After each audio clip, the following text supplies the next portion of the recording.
Good morning and welcome to the garden. You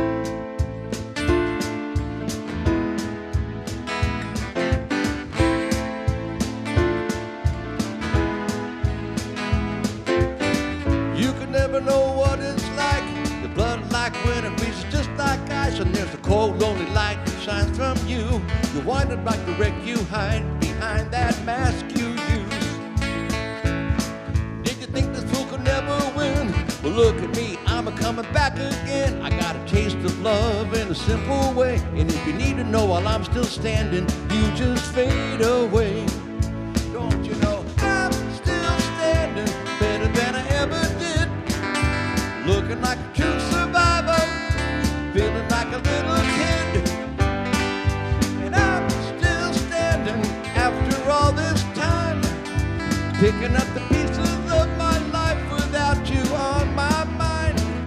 I'm still standing, yeah, yeah, yeah. I'm still standing, yeah, yeah, yeah.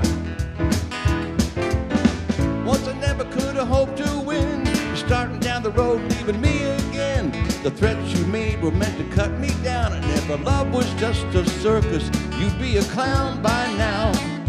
Don't you know I'm still standing better than I ever did? Looking like a true survivor, feeling like a little kid. I'm still standing after all this time, picking up the pieces of my life without you on my mind. I'm still standing, yeah, yeah, yeah. I'm still standing, yeah, yeah, yeah.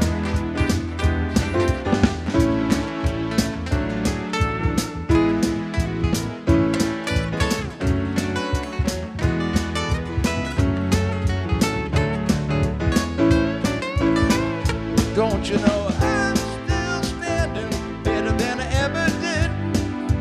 Looking like a true survivor, feeling like a little kid. I'm still standing after all this time, picking up the pieces of my life without you on my mind. I'm still standing, yeah, yeah, yeah. I'm still standing, yeah, yeah, yeah. I'm still standing, yeah, yeah, yeah. I'm still standing, yeah, yeah, yeah.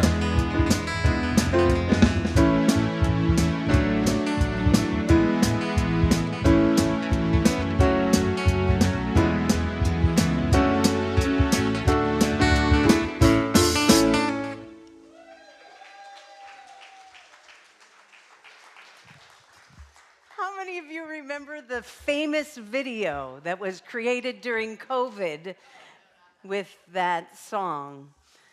You don't remember? That was our theme song during COVID, and Michael rewrote it, and we sang, "Have no COVID on my mind, I'm still standing." And I just asked Larry if he would share once again his beautiful dance moves from that.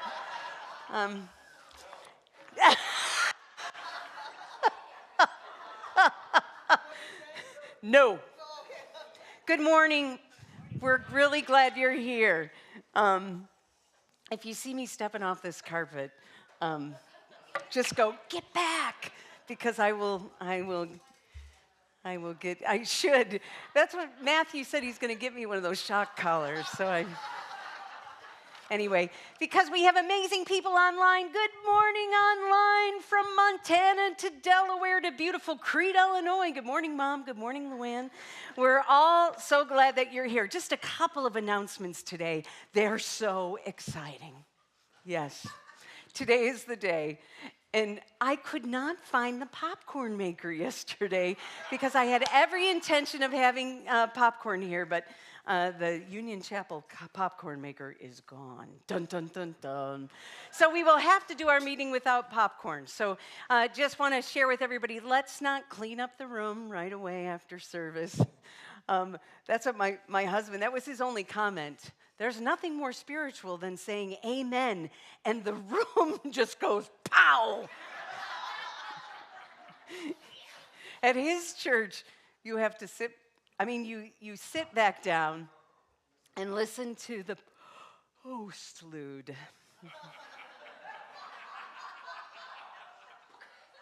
Did I really just do that? He has a fabulous, it really is beautiful every now and then. It really is. His organist is amazing, and it's beautiful. But like I've been here so long that when service is over, I'm like, I'm going to go talk to Mary. And immediately everybody just sits back down. And it's kind of nice. Okay, just real quick. Okay, so we have the all-church meeting. We're going to move up here. All of you are staying, I'm sure. We need you to fill out your attendance here, and then we're going to tell you the numbers of everything that was turned in this year. And then also after that, there will be a cabaret meeting. This year, cabaret is going to look a little bit different, but it's pretty exciting. Leah Crane. Do you know Leah Crane? She sings with this guy named Pavel. Do you know him?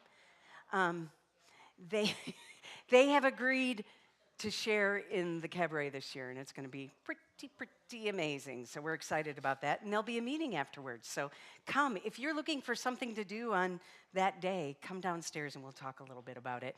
Lots of other things going on. I want to encourage you to be part of that. Leanne, what's happening in your world? Woo!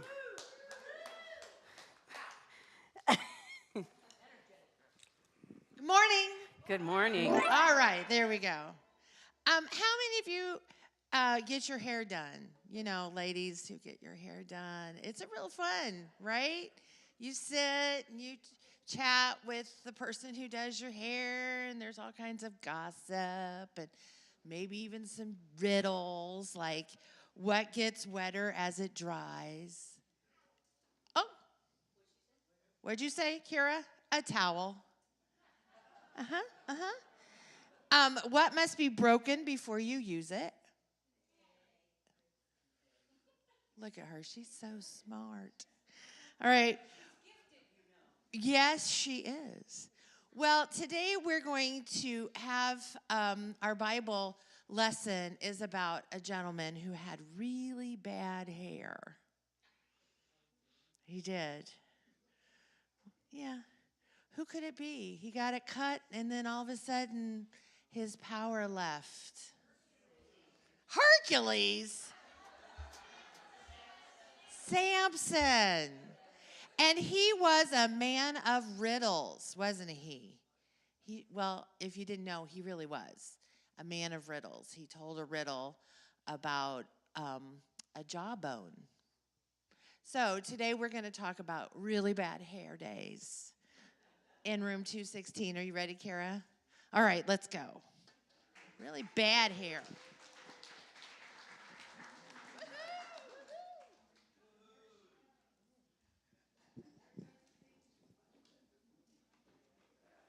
So today we're talking about obligation and opportunity.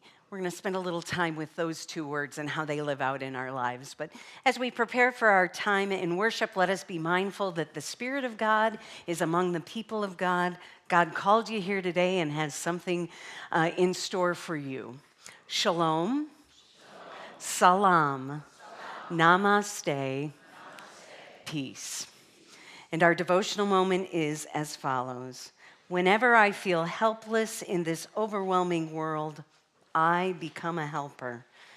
Oh, my love, on the days when I feel like I have no power, I serve others.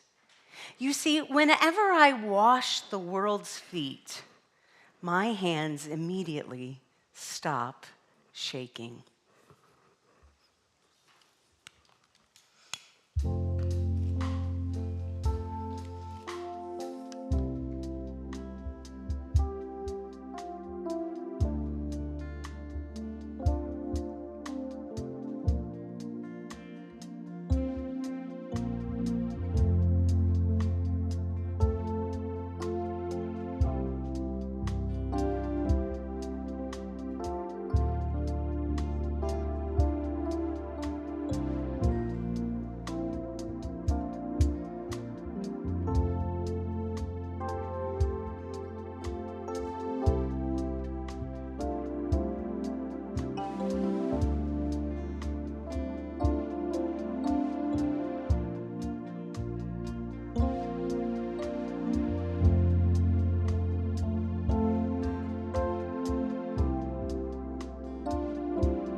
probably tell, I'm not Marcy. I apologize for the downgrade in your worship experience this morning, but I am filling in for her today.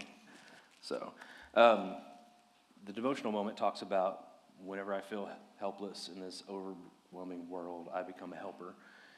I just get existential angst and dread and analysis paralysis when I look at the size of the problems and trying to figure out what I can do to make a difference, the opportunities are overwhelming. There's too many of them because there's too many needs.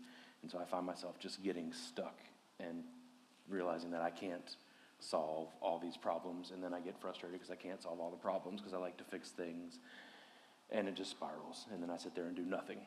So today, as we talk about opportunities or obligations, I have to remind myself, Jesus didn't do everything, and I'm not at all on par with him.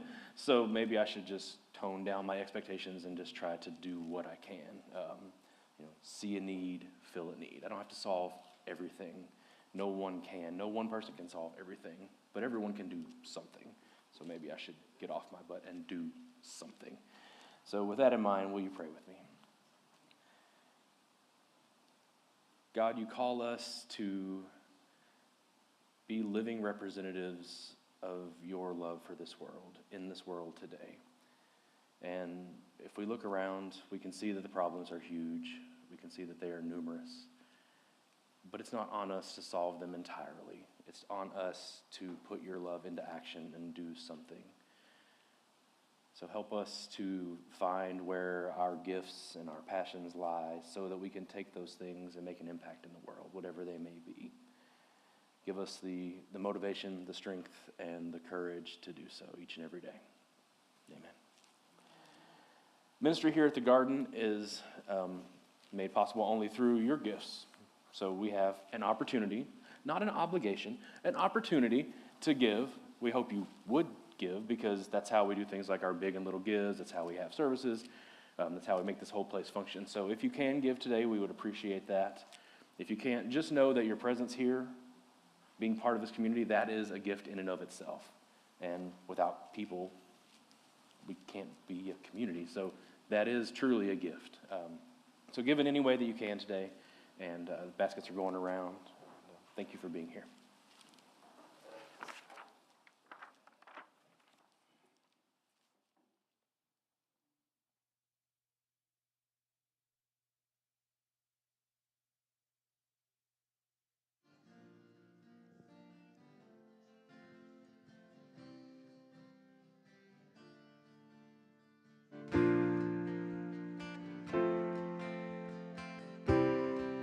If you knew that you would die today, saw the face of God and love, would you change?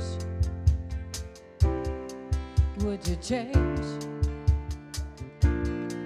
If you knew that love can't break your heart, when you're down so low you cannot fall, would you change? Would you change? How bad, how good does it need to get? How many losses, how much regret? What chain reaction would cause an effect? Makes you turn around, makes you try and explain, makes you forgive and forget, makes you change, makes you change.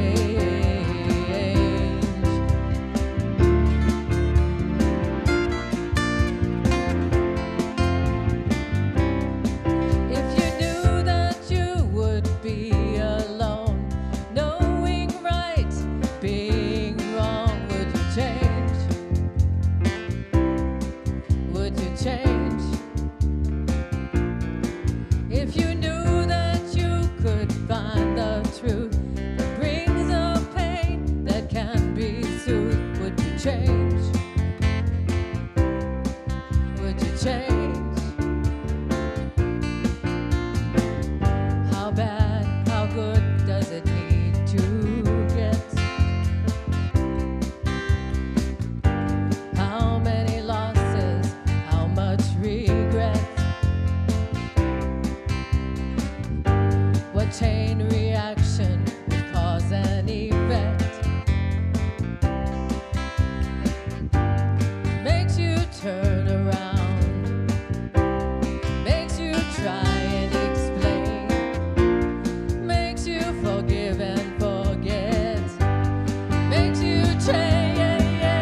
think you know makes your life unbearable. Would you change?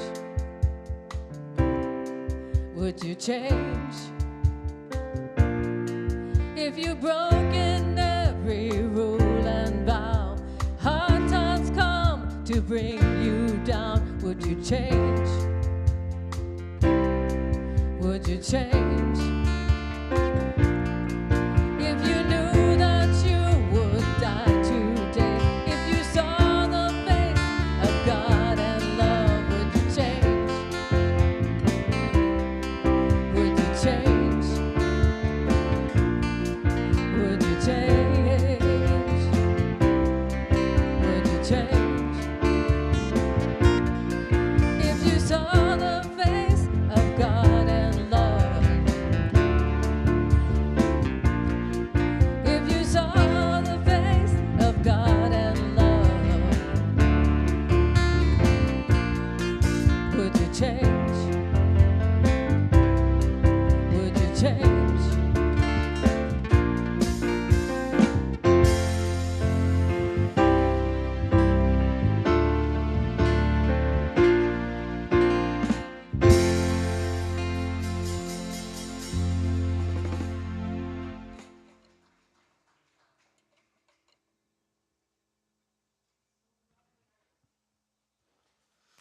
I so love when our Buddhist friend comes and preaches. It was so beautiful. Thank you so much, dear friend. And as long as my eyes are on that table, Miss Patty, you are a sight for sore eyes, girl. We are virtually hugging you, asking God to bring you good health and good love. Patty is one of those people that, you can be having a heck of a day and the phone, and well, first she says, got a minute to talk. And then you get off the phone and you're changed because she has shared goodness and love with you. So I'm going to leave that there, but it's absolutely true. So make sure she has your number if you have bad days. So today we're talking about obligation and opportunity. And obligation is something that is mandatory. It's a commitment or a duty. Whereas opportunity feels a little lighter, doesn't it? It's a choice and involves possibility. Obligation is taking responsibility for something and the outcomes around that. And opportunity is being a little more open to what the future may hold, and even if it's unknown. Today, I want to look at how God can work through both obligation and opportunity. I want to consider how God can change us when we shift our perspectives and we see that God does indeed work for good for those who love God, love others, and care. Two scripture texts you have. The first one is from the Gospel of Luke, and I want to share this one first. This actually is kind of the lesson at the end of two different parables that Jesus shares about having certain gifts and certain talents and what different people do with them.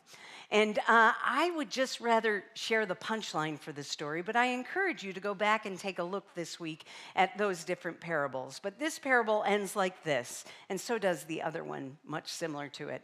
From everyone who has been given much, much will be demanded. And from the one who has been entrusted with much, much more will be asked. And then in 1 Peter, we read this. Each of you should use whatever gifts you've received to serve others as faithful stewards of God's grace in various forms. And I love that, how our gifts and our givings are really just a sign of God's grace, is really what the author is saying there.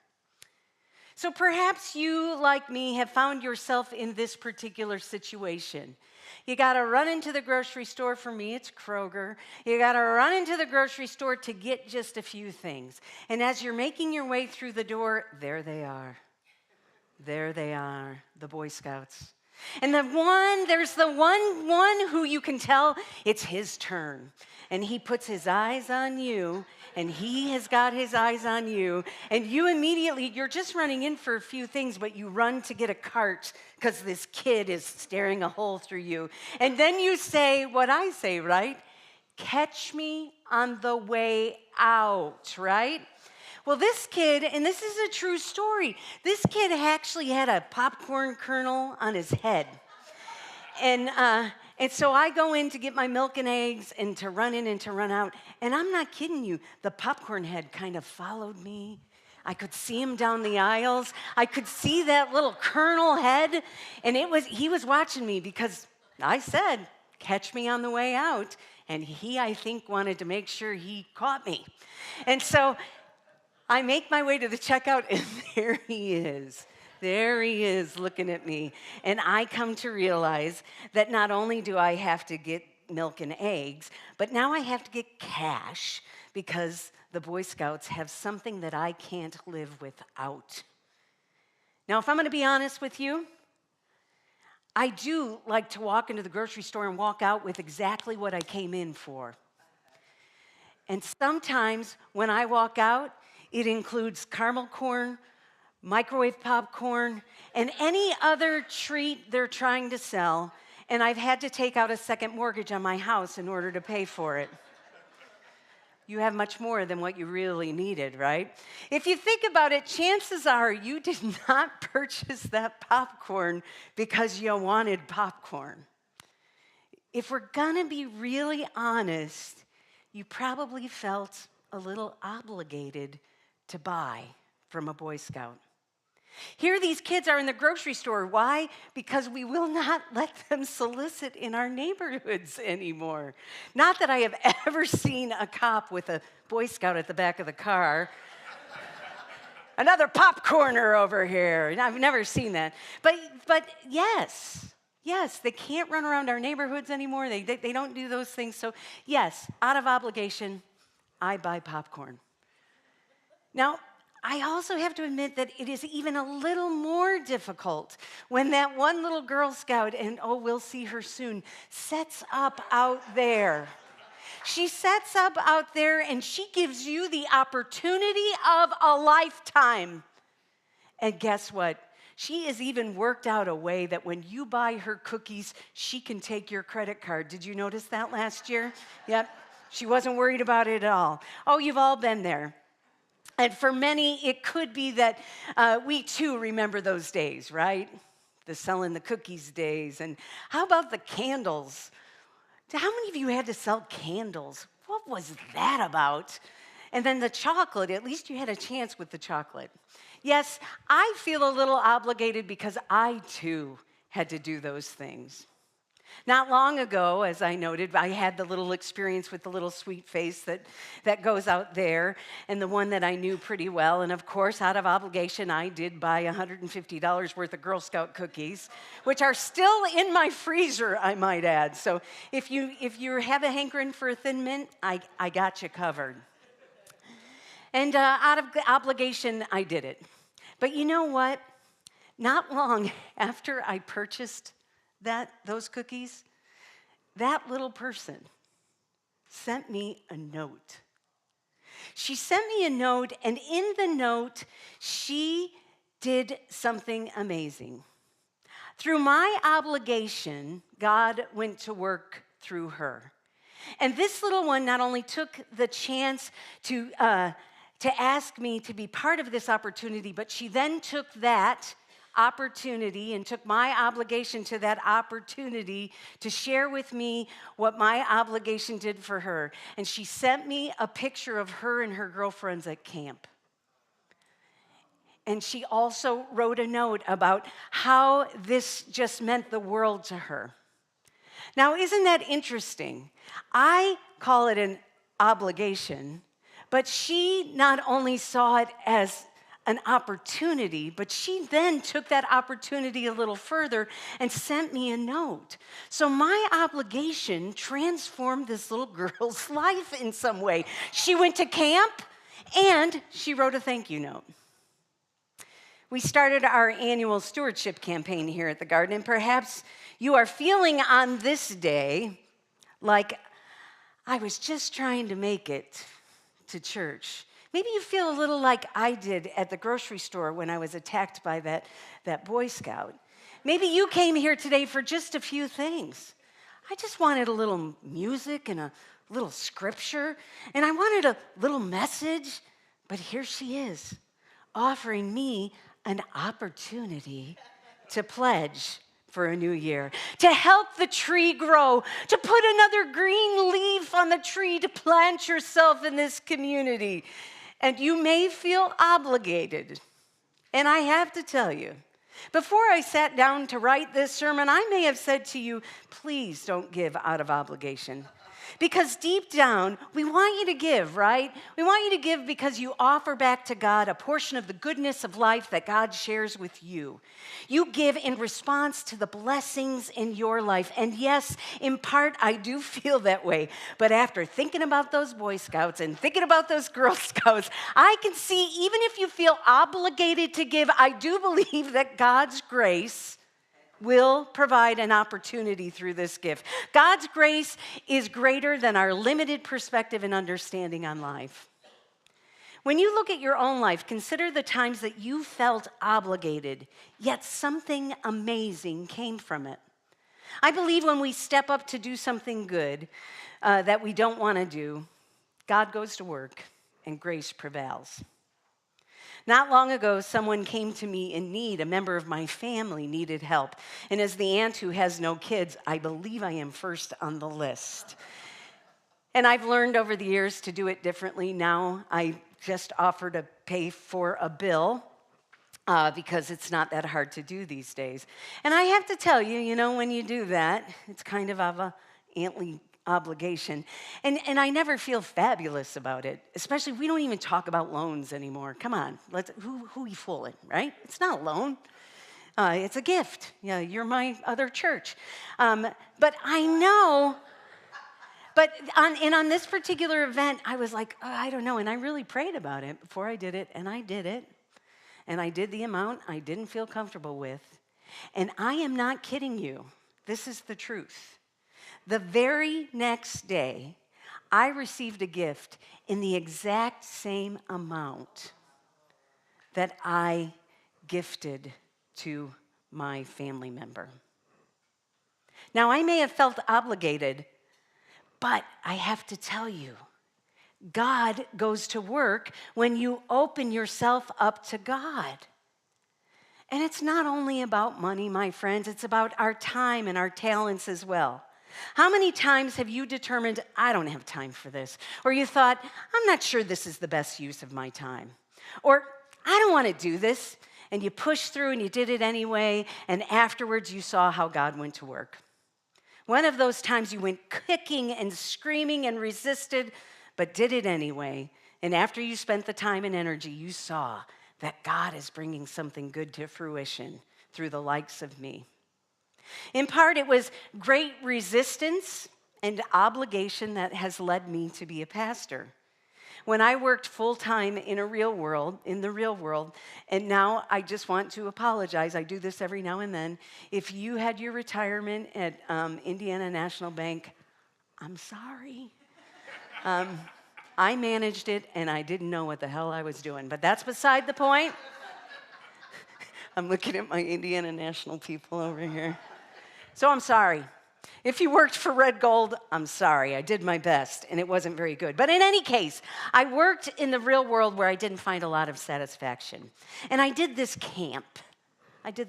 One year, and it was a really neat experience. And at the end of camp, it was the smartest camp director I had ever encountered in my whole life. When you're crying and saying goodbye to the little kids who you've had for a week, she comes up and says, "You're really, really good at this. Will you join me next year on these dates?" And you go, "Yes, absolutely, I will. Sign me up. I'm in." And then you go back to your life, and you go back to the job that you're not really good at and you don't really like. And then you start thinking, wait a minute. I have to use my vacation time to go to this camp. I have to use my time. I have to use my energy. I have to use my car to drive 2.5 hours away. And that great idea at the end of the summer doesn't look so good when the next year rolls around. I would ask myself as I drove all the way, why did I agree to do this? And I would get really angry with myself for doing it. I do it every year and it makes me so angry. Why do I do it? Because I made a commitment and I was obligated. There was no joy in my heart, I will be totally honest with you, as my friends went on cool vacations and I went to camp.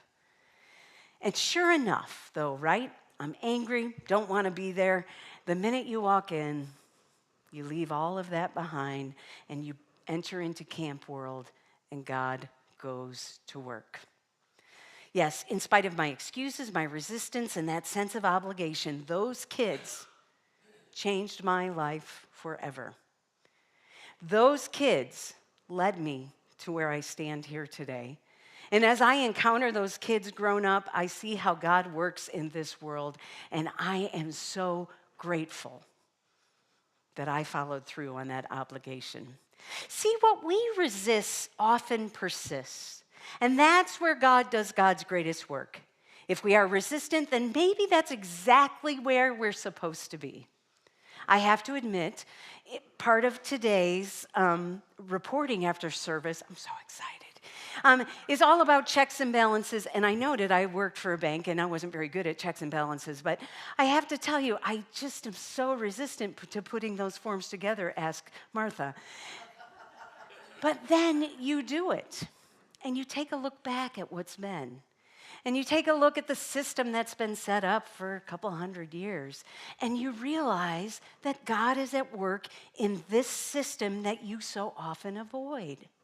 It's amazing how that works. Now, with that said, I'm not sure I will go as far as to say that every obligation will lead you to opportunity. For example, my experience with the HOA Homeowners Association. The truth is, I can never get that time back.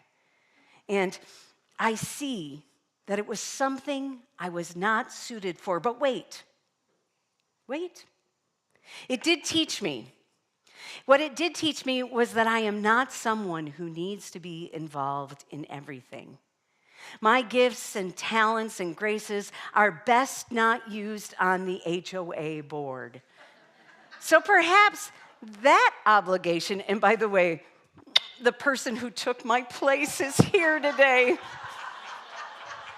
God's blessing upon you, my sister.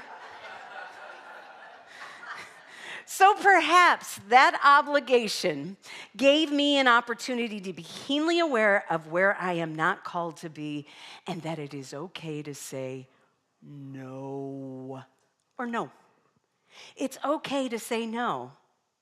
Now, what else I have experienced in my short term with the HOA was that it's important that we have people who have a willingness to manage communities. And it is important that we have people like Susie and Larry and all those. How many more? I bet we have HOA people here, don't we?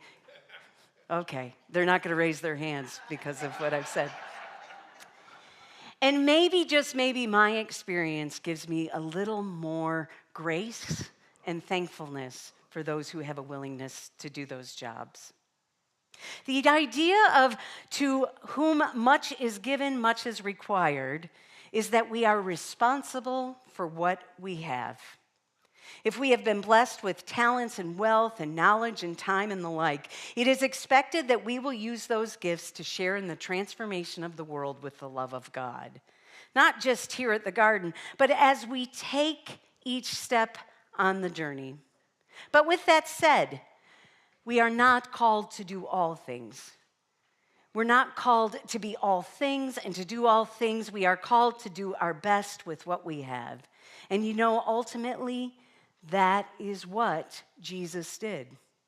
At the end of the day, he didn't do everything. He did what he could. And chances are those things he did reminded him, oh yeah, this is why I have life and breath and movement. He had to discern what was best for his life. And it's important to remember that Jesus didn't do it all. He didn't meet every need.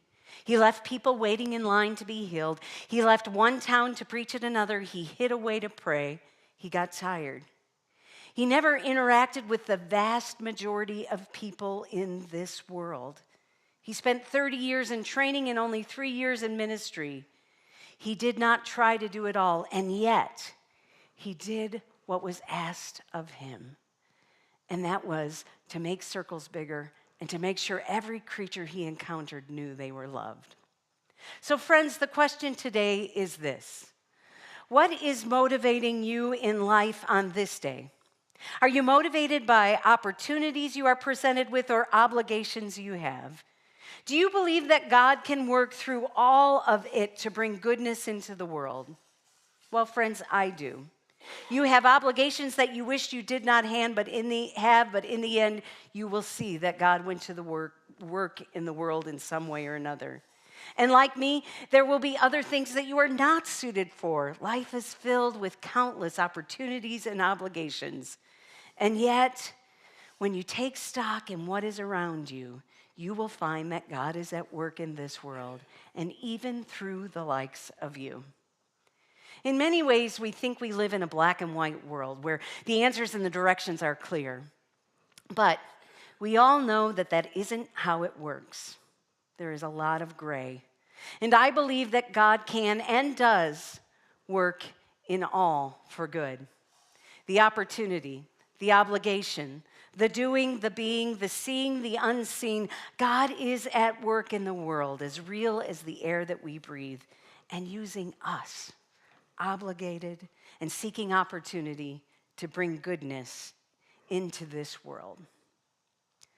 With that in mind, today you have an opportunity, and perhaps you'll feel obligated. As I noted earlier, it doesn't really matter to me as long as God goes to work through it. On your table are QR codes, and those QR codes are going to lead you to a short survey, and that survey has been put together to help us put together our programming in the year to come, to help us to determine how to best direct our programming this next year. So as I noted, the easy for me to say, QR code is on the table. It's also on the website for those who are online.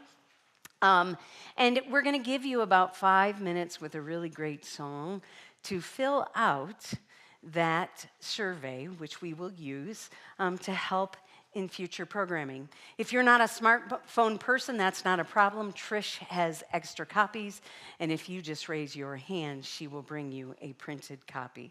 So if you would now, out of opportunity or obligation, take a moment to fill out this survey and listen to the Good Earth Band.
I'd be more apt to fill out surveys if that was the background music, don't you think? Fabulous. Thank you, you guys. That was fabulous.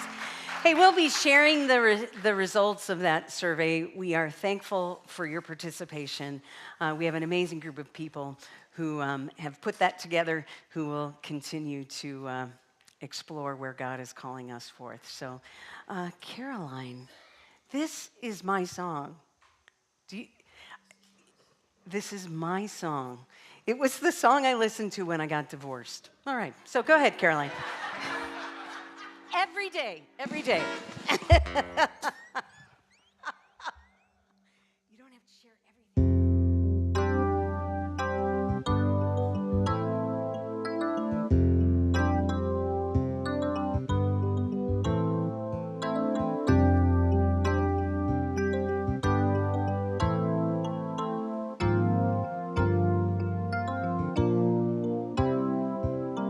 Listen as your day unfolds. Challenge what the future holds. Try and keep your head up to the sky. Lovers, they may cause you tears. Go ahead, release your fears. Stand up, don't be counted. Don't be ashamed to cry. You gotta be bad. You gotta be bold. You gotta be wiser. You gotta be hard. You gotta be tough. Gotta be stronger, you gotta be cool, you gotta be calm, you gotta stay together. All I know is love will save the day. Herald what your mother said, read the books your father read, try to solve the puzzles in your own sweet time. Some may have more cash than you, others take a different view.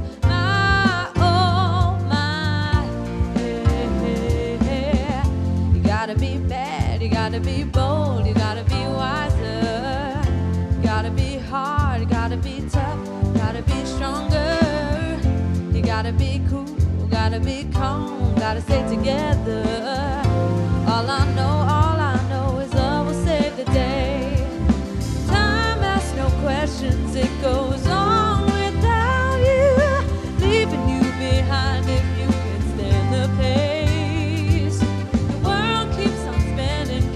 But if you try to, best part is danger staring you in the face. Oh, remember, listen as your day unfolds. Challenge what the future holds. Try to keep your head up to the sky. Lovers, they may cause you tears. Go ahead, release your fears.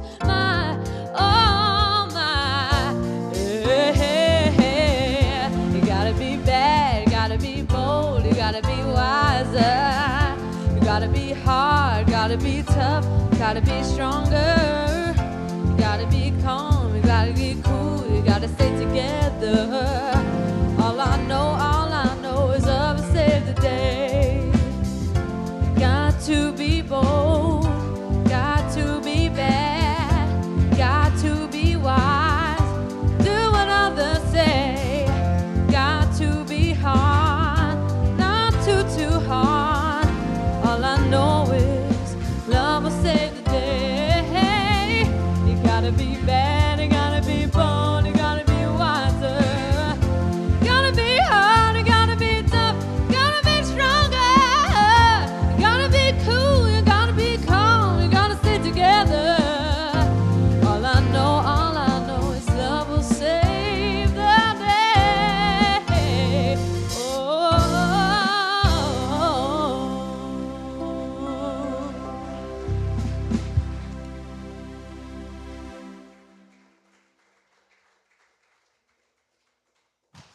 Can see why now, huh?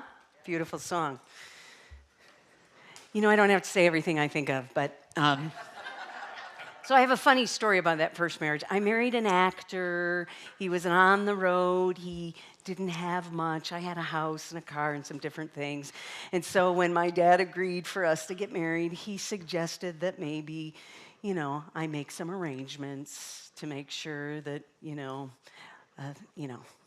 So we are at the big church up the street, most beautiful wedding in the whole world, and we're standing outside those two doors and the organ's playing, and my dad turns to me and says, "Did you get that prenup?" The prenuptial agreement? The prenup? I said, "Yep, I did, Dad." And he said, "Okay, let's go." Sorry. You may have a year of Dad's stories, but I come by it naturally. So, all right, we're not going to take the room apart. We're going to move this way. If you're leaving, leave. Because everybody's, but first, let me benedict, shall I? I love you all so very much. I'm indeed blessed. And now may the love of God be yours today, tomorrow, and forevermore. Go in peace. Amen.